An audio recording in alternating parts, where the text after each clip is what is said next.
എല്ലാവരും അത്ഭുതത്തോടുകൂടെ നോക്കിക്കാണുക ആ സമ്മേളനത്തെ. എല്ലാവരും അതിന്റെ കൗതുകങ്ങള്. അപ്പൊ അത് ശ്രദ്ധ തിരിച്ചുവിടാൻ വേണ്ടിയിട്ട് ഇപ്പൊ ഞങ്ങളെ കുറച്ച് ആളുകള് ഈ വിവാദത്തിലേക്ക് വലിച്ചു വെക്കാൻ വേണ്ടിയിട്ട് CIC-യുടെ കുറച്ച് കുട്ടികൾ ഇപ്പൊ വെല്ലുവിളിയൊക്കെ ആയിട്ട് ഇറങ്ങി വരിക. സംവാദത്തിന് തയ്യാറുണ്ടോ എന്നൊക്കെയാണ് ചോദ്യം. ഞാൻ ചുരുക്കി ചില കാര്യങ്ങൾ പറയാം. ഇവിടെ CIC-യും സമസ്തയും തമ്മിലല്ലേ പ്രശ്നം? ഞങ്ങളൊക്കെ ചെയ്ത ദൗത്യം എന്താണ്? സമസ്തയുടെ തീരുമാനം വിശദീകരിക്കുക. ഏത് കാര്യത്തിലും വഹാബികൾക്കെതിരെ ഞങ്ങൾ പറയുന്ന സമസ്തയുടെ തീരുമാനങ്ങളാണ്. ജമാഅത്തെ ഇസ്ലാമിക്കെതിരെ എന്താ? സമസ്തയുടെ തീരുമാനങ്ങളാ. തബ്ലീഗ് ജമാഅത്തിനെതിരെ പറയുന്നത് എന്താ? സമസ്തയുടെ തീരുമാനം എന്താ? ആലുവ തരീഖത്തിനെതിരെ സമസ്തയുടെ തീരുമാനങ്ങളാ. ബഹുമാനപ്പെട്ട നമ്മുടെ ഉസ്താദുമാര് നമ്മെ പഠിപ്പിച്ചു തന്നു. CIC-ക്കെതിരെ നടപടി സ്വീകരിച്ചപ്പോ മലപ്പുറത്തെ റോസ് ലോഞ്ച് ഓഡിറ്റോറിയത്തിലേക്ക് സമസ്തയുടെ പ്രവർത്തകരെ, പ്രഭാഷകരെ, കീഴ്ഘടകത്തിന്റെ നേതാക്കളെ, ഉത്തരവാദിത്തപ്പെട്ട നേതാക്കളെ വിളിച്ചു. സയ്യിദുൽ ഉലമയാണ് പ്രസംഗിച്ചത്, MT ഉസ്താദാണ് പ്രസംഗിച്ചത്, അബ്ദുസമദ് പൂക്കോട്ടൂരാണ് പ്രസംഗിച്ചത്. ഇങ്ങനെയുള്ള ആളുകളുടെ പ്രസംഗം ഇപ്പോഴും യൂട്യൂബിലില്ലേ? അവരാണ് ഞങ്ങളെ ഈ വിഷയങ്ങൾ ആദ്യം പഠിപ്പിച്ചു തന്നത്. അവര് പറഞ്ഞ കാര്യങ്ങൾ ഞങ്ങളൊക്കെ നാടായ നാടുകളിലും വേദികളായ വേദികളിലുമൊക്കെ നിരന്തരം വിശദീകരിച്ചു. എന്തുകൊണ്ടാണ് CIC-ക്കെതിരെ നടപടി സ്വീകരിച്ചത്? അതിന്റെ നാൾ വഴികൾ പറയാറുണ്ട്. എന്താണ് അവർ ചെയ്ത തെറ്റ്?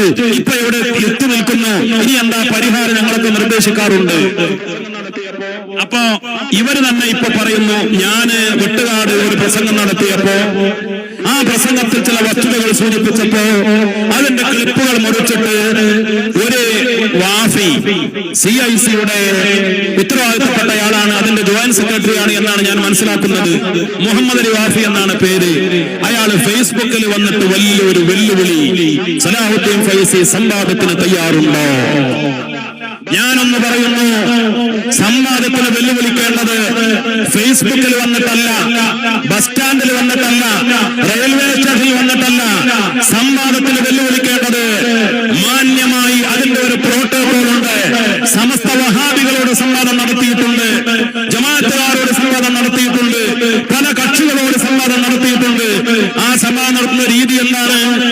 ആര് തമ്മിലാ പ്രശ്നം? സമസ്തയുമായിട്ടാ പ്രശ്നം. CIC-യും സമസ്തയും നിങ്ങൾ തന്നെ പറയുന്നുണ്ടല്ലോ ആ വീഡിയോയിൽ 12 കത്തടപാടുകൾ നടത്തി. ഞാൻ പറയുന്ന 12 അല്ല, അതിനപ്പുറം കത്തടപാടുകൾ നടത്തിയിട്ടുണ്ട്. CIC-യും സമസ്തയും തമ്മിൽ. CIC-യുടെ ലെറ്റർ പേഡിൽ അങ്ങോട്ട് കൊടുത്തു, സമസ്തയുടെ ലെറ്റർ പേഡിൽ ഇങ്ങോട്ട് കൊടുത്തു. മധ്യസ്ഥന്മാർ മുഖേന സംസാരങ്ങൾ നടന്നു. സമസ്ത മുശാവറയാണ് നിങ്ങൾക്കെതിരെ തീരുമാനമെടുത്തത്, നടപടി സ്വീകരിച്ചത്. അതുകൊണ്ട് സംവാദത്തിന് വെല്ലുവിളിക്കേണ്ടത് നിങ്ങൾ സമസ്തയാണ്. അതുകൊണ്ടല്ലേ പ്രശ്നം അവസാനിക്കുള്ളൂ. നമ്മൾ നിങ്ങളുടെ വെല്ലുവിളി സ്വീകരിക്കാൻ വേണ്ടി ഭയപ്പാടുണ്ടായത് കൊണ്ടല്ല. ഇൻഷാ അല്ലാഹ് ഞാൻ പറയാം, ആവശ്യം വന്നാൽ നിങ്ങളുടെ ഈ വാഫി കുട്ടികളോടല്ല, നിങ്ങളുടെ ഏറ്റവും വലിയ നേതാവ് CIC-യുടെ ജനറൽ സെക്രട്ടറിയായ അബ്ദുൽ ഹക്കീം ഫൈലി ആദർശേരിയോട് സംവാദത്തിന് ഞങ്ങൾ തയ്യാറാണ്. ഞാൻ ഒറ്റയ്ക്ക് തയ്യാറാണ്. പക്ഷേ അത് ഔദ്യോഗികമായിരിക്കണം. CIC-യുടെ ലെറ്റർ ഹെഡിൽ അങ്ങനെ ആ സംവാദത്തിന് വെല്ലുവിളിക്കുക. ഇരുന്ന് ചർച്ചയ്ക്ക് തയ്യാറാ. പിന്നെ നിങ്ങൾ ഒരു മേശയുടെ ചുറ്റുഭാഗത്തിരുന്ന് ചർച്ച. മേശയുടെ ചുറ്റുഭാഗത്തല്ല സംവാദം. സംവാദത്തിന് അതിന് 2 കക്ഷികൾ 2 ഭാഗത്തും നിശ്ചയിത എണ്ണപ്പെട്ട ആളുകൾ ഉണ്ടാകും. അതിന് വ്യവസ്ഥ എഴുതും. എന്തൊക്കെയാണ് വാദങ്ങൾ പറയും. അതിനനുസരിച്ചാണ് വാദപ്രതിവാദം. ഞങ്ങൾ തയ്യാറാ. ഞാൻ അതിന് സമസ്തയുടെ മുശാവറയിൽ നിന്ന് ആരും വേണ്ട. അതിൽ നിന്ന് ഞങ്ങളെക്കാൾ മുതിർന്ന ഉസ്താദുമാര് വേണ്ട. നിങ്ങൾക്കെതിരെ നടപടി സ്വീകരിച്ച ആളുകൾ വേണ്ട. പക്ഷെ ഞങ്ങളിത് കുളം കലക്കുകയല്ല, അവിടേക്കൊന്നും കാര്യങ്ങൾ എത്തിയിട്ടില്ല. ഇപ്പോഴും നിങ്ങൾക്കൊരു തെളിവാതിൽ അവിടെ തുറന്നു വെച്ചിട്ടുണ്ട്. ഞങ്ങളും അത് കാത്തിരിക്കുകയാണ്. അതുകൊണ്ട് ഇങ്ങനെയുള്ള ഉമ്മാക്കി പറഞ്ഞ് ജനങ്ങളുടെ ശ്രദ്ധ തിരിച്ചുവിടാമെന്ന് നിങ്ങൾ മനസ്സിലാക്കണ്ട. അപ്പൊ അത് കഴിഞ്ഞപ്പോ അടുത്തത് ഇന്നലെ മിനിഞ്ഞാന്നൊക്കെ അമീദ് വൈസിയോട് വെല്ലുവിളി. സംവാദത്തിന് തയ്യാറുണ്ട്. ഇതേ വാഫി അയാള് ഫേസ്ബുക്കിലിട്ടത് എന്താ? നിങ്ങൾ പരതി നോക്കിയാ അറിയാം. അയാൾ ഫേസ്ബുക്കിലിട്ടത് എന്താണെന്നറിയോ? ബഹുമാനപ്പെട്ട അബ്ദുൽ ഹമീദ് ഫൈലി അമ്പലക്കടവ് ഡോക്ടർ ബഹാവുദ്ദീൻ നദ്വി ഉസ്താദിനെതിരെ 11 ആരോപണങ്ങൾ പറഞ്ഞുകൊണ്ട് പരാതി കൊടുത്തിട്ടുണ്ട്, കത്ത് കൊടുത്തിട്ടുണ്ട്. ഡോക്ടർ മുഹമ്മദ് അലി വാഫി, നിങ്ങൾ 2 പോസ്റ്റുകളിൽ പച്ചക്കളവാണ് ആവർത്തിച്ചത്. ഹമീദ് ഫൈസിയോ അല്ലെങ്കിൽ സമസ്തയുടെ ഉത്തരവാദിത്തപ്പെട്ട ആരെങ്കിലും സമസ്തക്കോ മറ്റെവിടെയെങ്കിലും 11 ആരോപണങ്ങൾ ഉന്നയിച്ചു എന്ന് തെളിയിച്ചാൽ അത് അടുത്ത വെല്ലുവിളിയാണ്. ഹമീദ് ഫൈസി ഉസ്താദിനോടൊപ്പം ഞങ്ങളും നിങ്ങളോടൊപ്പം വാദപ്രതിവാദത്തിന് തയ്യാറാണ്. ഞങ്ങളത് ഏറ്റെടുക്കുകയാണ് ഔദ്യോഗികമായി തന്നെ പ്രഖ്യാപിക്കുന്നത്. സാധുവിനൊരു അബദ്ധം പറ്റിയതാ. സംഭവിച്ചത് എന്താണെന്നറിയോ? ചില വിഷയങ്ങൾ ഉണ്ടാകുമ്പോ പരാതികൾ കൊടുക്കാറുണ്ട്. ഇത് സ്വാഭാവികമാണ്. പല വിഷയങ്ങൾ ഉണ്ടാകുമ്പോ പരാതികളൊക്കെ എഴുതി കൊടുക്കാറുണ്ട്. ബഹാവുദ്ദീൻ ഉസ്താദിനെതിരെ 11 ആളുകൾ എഴുതി ഒപ്പിട്ട് കൊടുത്തൊരു പരാതി കൊടുത്തിട്ടുണ്ട്. അതാ വിഷയം. അത് ഈ സാധു മനസ്സിലാക്കി 11 ഒരു കാര്യം ഫേസ്ബുക്കിൽ. അതുകൊണ്ടാണ് ഞാൻ ഫേസ്ബുക്കിലെ വെല്ലുവിളിയും ബസ് സ്റ്റാൻഡിലെ വെല്ലുവിളിയും റെയിൽവേ സ്റ്റേഷനിലെ വെല്ലുവിളി ഒരുപോലെ കാണുന്നു എന്ന് പറഞ്ഞത്. വെല്ലുവിളിക്കുമ്പോ കാര്യം ഒന്ന് പഠിക്കേണ്ട. ആദ്യം ഈ സാധുവിന് മനസ്സിലായിട്ടില്ല. ഒരു വിഷയത്തിൽ സംഘടനയിൽ പ്രശ്നമുണ്ടാക്കുന്ന ഒരു വിഷയത്തിൽ തീർപ്പ് കൽപ്പിക്കാൻ സമസ്തയുടെ മുശാവറയോട് ഒരു വിഷയവുമായി ബഹാവുദ്ദീൻ ഉസ്താദിന്റെ ഒരു പ്രസംഗവുമായി ബന്ധപ്പെട്ട ഒരു പരാതി 11 ആളുകൾ അവരുടെ പേരെഴുതി ഒപ്പിട്ട് കൊടുത്തിട്ടൊരു പരാതി കൊടുത്തിട്ടുണ്ട്. ചാനലിലൊക്കെ വന്നതാണ്. അതുകൊണ്ട് നമ്മൾ പരസ്യമായി പറയാണ്. ആ 11 ആളെഴുതി ഒപ്പിട്ടപ്പോ ഈ സാധു മനസ്സിലാക്കി 11 ആരോപണങ്ങളും 11 ചാർജ് ഷീറ്റൊക്കെ കൊടുത്തതാണ്. ഒരു വിഷയം ആദ്യം പഠിക്കണ്ടേ? ഈ നിലവാരമാണ് അവരെ എല്ലാ കാര്യത്തിലും. അത് മനസ്സിലാക്കിയാൽ മതി. പിന്നെ ഇവരുടെയൊക്കെ വെല്ലുവിളികളുടെ പവർ മനസ്സിലാക്കാൻ കഴിയുമല്ലോ. ഇനി ഞാൻ അതിൽ 1-2 കാര്യങ്ങൾ ഏറ്റവും അവസാനം സംഭവിച്ചത് പറയാം. നിങ്ങൾക്കൊക്കെ സാധാരണക്കാർക്ക് മനസ്സിലാക്കാൻ വേണ്ടി പറയാം. സമസ്ത ഇത് ചാടിപ്പടഞ്ഞ് തീരുമാനം എടുത്തതല്ല. സമസ്ത ഇടപെടുന്നതിന് മുമ്പ് ഈ വിവാദം തുടങ്ങിയത് എന്നാറിയോ? 2018 മുതൽ അല്ല, അതിനു മുമ്പ് 2017 മുതൽ 2013 മുതൽ തന്നെ അവിടെ ചെറിയ ചെറിയ പ്രശ്നങ്ങൾ തുടങ്ങി. കാരണം വളാഞ്ചേരി മർക്കസിന്റെ കീഴിൽ തുടങ്ങിയ വാഫി സംവിധാനം വളാഞ്ചേരി മർക്കസ് കമ്മിറ്റിയും CISും തമ്മിലുള്ള പ്രശ്നങ്ങളാണ് ആദ്യം തുടങ്ങിയത്. 2017 സനത് നൽകിയപ്പോ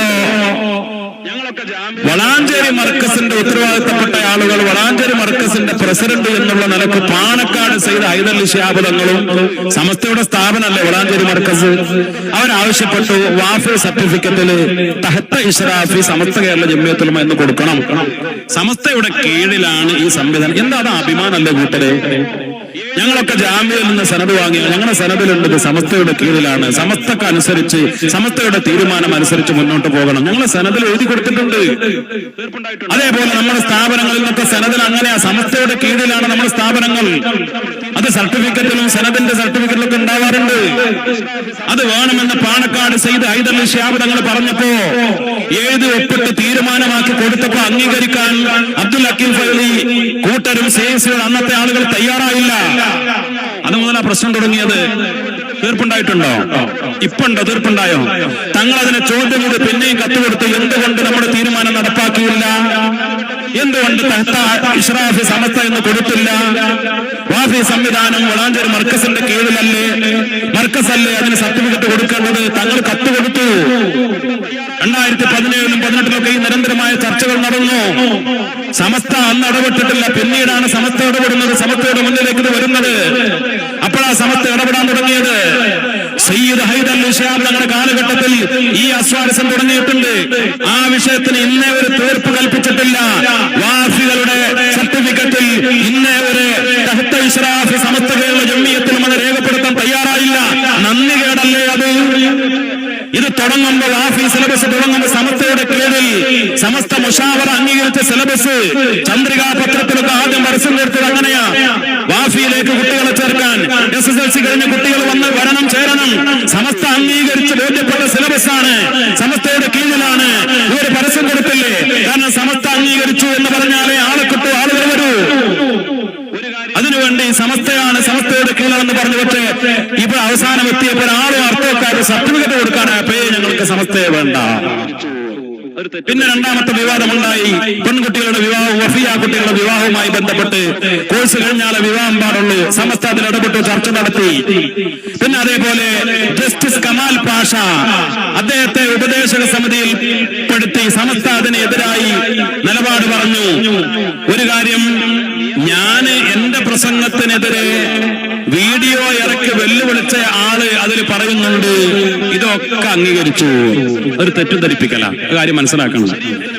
ജസ്റ്റിസ് കമാൽ പാഷ നമുക്കറിയാം, അദ്ദേഹം നമ്മുടെ വിശ്വാസത്തിന് എതിര്, സുന്നി വിശ്വാസത്തിന് എതിര് എന്ന് മാത്രമല്ല പല വിഷയത്തിലും ശരീഅത്തിന് എതിരെ വരെ നിലപാട് സ്വീകരിച്ച ഒരാളാണ്. അദ്ദേഹത്തിന് നമ്മൾ കുറ്റം പറയല്ല, നല്ല പ്രഗത്ഭനായ വക്കീലാണ്, നിയമവിശാരദനാണ്, അഡ്വക്കറ്റാണ്, നല്ല കഴിവുള്ള ആളാണ്, ആ രംഗത്ത് ബഹുമാനിക്കപ്പെടേണ്ട ആളാണ്. പക്ഷേ മതബോധം, മതപരമായ അറിവില്ലാതെ വരുമ്പോ പണ്ട് MES-നും പറ്റിയത് അത് തന്നെയല്ലേ?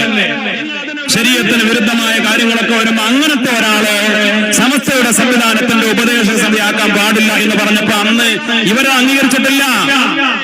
നിങ്ങൾ പറഞ്ഞല്ലോ സമസ്ത പറഞ്ഞപ്പോ അംഗീകരിച്ചു എന്ന്.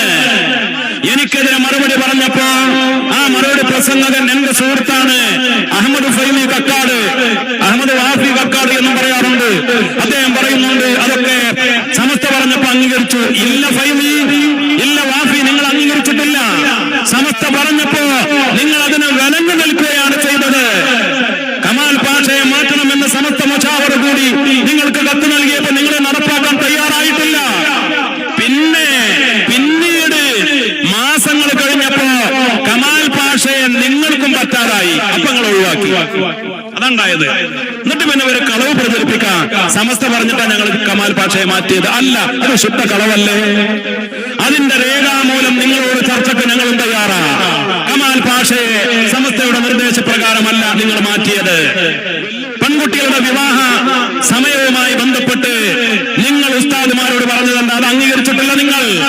നിങ്ങൾ പറഞ്ഞെന്താ? ഞങ്ങള് അതിനൊരു കിതാബിയായ ചർച്ചയ്ക്ക് തയ്യാറാണ് എന്നാ പറഞ്ഞത്.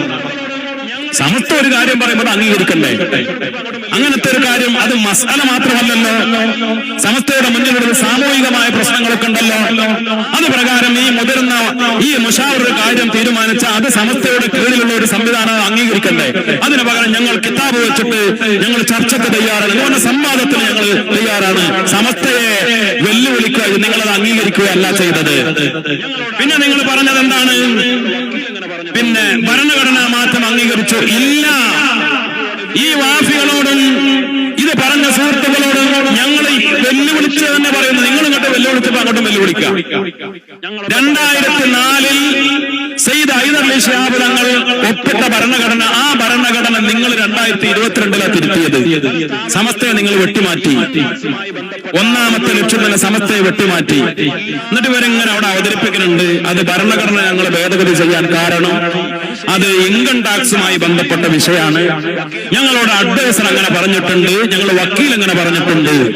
അഹമ്മദ് ഫൈലിയോട്, ഈ മുഹമ്മദ് അലി വാഫിയോട് വിനയത്തോടുകൂടെ ചോദിക്കട്ടെ, ഭരണഘടനയിൽ ഇൻകം ടാക്സുമായി ബന്ധപ്പെട്ട വിഷയം അത് എല്ലാ സ്ഥാപനങ്ങൾക്കും വന്നിട്ടുണ്ട്. ഞങ്ങളൊക്കെ പല സ്ഥാപനത്തിലെ കമ്മിറ്റിയിലുണ്ട്. ഞാൻ പൊട്ടച്ചിറ അൻവരിയുടെ കമ്മിറ്റിയിൽ ജോയിന്റ് സെക്രട്ടറിയാണ്, വല്ലപ്പുഴ യത്തീംഖാനയിൽ ജോയിന്റ് സെക്രട്ടറിയാണ്. പല സ്ഥാപനങ്ങളിലും ഇൻകം ടാക്സുമായി ബന്ധപ്പെട്ട ഒരു അമെന്റ്മെന്റ് എല്ലാ സ്ഥാപനങ്ങളുടെ ഭരണഘടനയിലും വരുത്തേണ്ട ഒരു സാഹചര്യം കഴിഞ്ഞ വർഷങ്ങളിൽ ഉണ്ടായി. അത് ശരിയാണ്. അതുമായി ബന്ധപ്പെട്ട ഒരു വക്കീലുമാര് പറഞ്ഞു തരുന്ന ഒരു പാരഗ്രാഫ് ഭരണഘടനയിൽ ആഡ് ചെയ്യൽ മാത്രമാണ്. അതിങ്ങനെ പറഞ്ഞിട്ടിങ്ങനെ ജനങ്ങൾ തെറ്റിദ്ധരിക്കുമല്ലോ. അത് വക്കീൽ പറഞ്ഞതുകൊണ്ടാണ്. എന്ത് സമസ്തനെ വെട്ടിമാറ്റം വക്കീൽ പറഞ്ഞോ? അഹമ്മദ് ഫൈലിയോട്, മുഹമ്മദ് അലി വാഫിയോട് നിങ്ങൾ ആ വക്കീൽ ആരാണെന്ന് വെളിപ്പെടുത്തുമോ? ആദ്യത്തെ ഉദ്ദേശ ലക്ഷ്യത്തിൽ നിന്ന് വാഫി സംവിധാനം CIC സമസ്ത കേരള ജംഇയ്യത്തുൽ ഉലമയുടെ ആശയങ്ങളും ആദർശങ്ങളും തീരുമാനവും അനുസരിച്ച് മതഭൗതിക വിദ്യാഭ്യാസ സമന്വയ സ്ഥാപനങ്ങൾ നടത്തലാണ് ലക്ഷ്യം എന്നിടത്ത് നിന്ന് നിങ്ങൾ സമസ്തയെ പറ്റ വെട്ടുമാറ്റിയിട്ട് സമസ്തയൊന്നുമില്ലാതെ സുന്നത്ത് ജമാഅത്തും അവിടെ പറയാതെ കേവലം പൊതുവായി കുറെ മതഭൗതിക സമന്വയ സ്ഥാപനങ്ങൾ നടത്തുമെന്ന് വെട്ടിമാറ്റാൻ ഏത് വക്കീലാണ് ഭരണഘടനയിൽ അമെന്റ്മെന്റ് വരുത്താൻ നിങ്ങൾ ഉപദേശിച്ചത്? ആ വക്കീലിന്റെ പേരെന്ന് പറയുമോ? തെറ്റിദ്ധരിപ്പിക്കരുത്. വിവരമുള്ള ഒരു വക്കീലും അത് പറയൂല. ഞങ്ങളും ഈ ഭരണഘടനയൊക്കെ അമെന്റ്മെന്റ് വരുത്തിയവരാ. ഉപദേശ സമിതി ചെയർമാൻ, ഉപദേശ സമിതിയിലെ 3 ആളുകൾ, സമസ്തയുടെ പ്രസിഡന്റ്, പട്ടിക്കാട് ജാമിയയുടെ പ്രസിഡന്റ്, ഒരു നിയമവിശാരദൻ, അതായിരുന്നു. അത് നിങ്ങൾ മാറ്റിയില്ലേ? എന്തിനു വേണ്ടി? സമസ്തയുടെ പ്രസിഡന്റിനെ നിങ്ങൾക്ക് പറ്റാത്തത് കൊണ്ട് സമസ്തയുടെ പ്രസിഡന്റിനെ മാറ്റാൻ വേണ്ടി ഏത് വക്കീലാണ് നിങ്ങൾ ഉപദേശിച്ചത്? ഞങ്ങൾക്കറിയണം. ജനങ്ങളെ തെറ്റിദ്ധരിപ്പിക്കരുത്.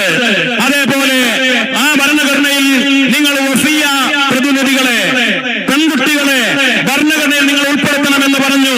ഏത് വക്കീലാണ് നിങ്ങൾ നിർദ്ദേശിച്ചത്? 2004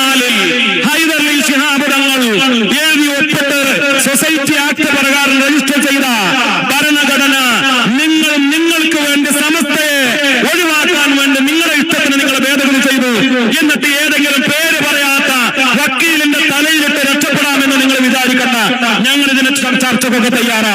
ഇൻഷാ അല്ലാഹ് സമ്മേളനം കഴിയട്ടെ. നിങ്ങൾ ലെറ്റർ പേര് തന്നോ? ഇതൊക്കെ ഞങ്ങൾക്ക് രേഖാമൂലം ഞങ്ങൾക്ക് അറിയണം.